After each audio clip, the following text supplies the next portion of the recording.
बिस्मिल्लाहिर्रहमानिर्रहीम। अस्सलामु अलैकुम।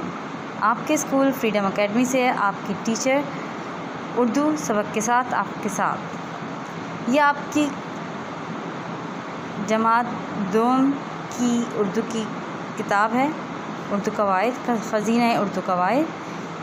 ठीक है, आपको आज होमवर्क दिया जा रहा है। आपको होमवर्क इस बुक में करना है। इस बुक का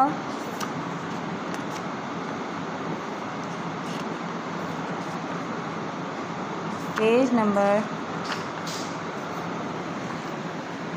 6, बुक का पेज नंबर 6।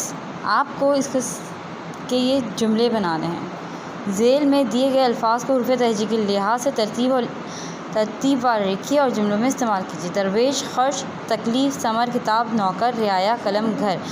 अल्फाज जुमले 1 से लेकर 9 तक आपको अल्फाज जुमले बनाने हैं, बुक में ही बनाने हैं। ठीक है, ओके।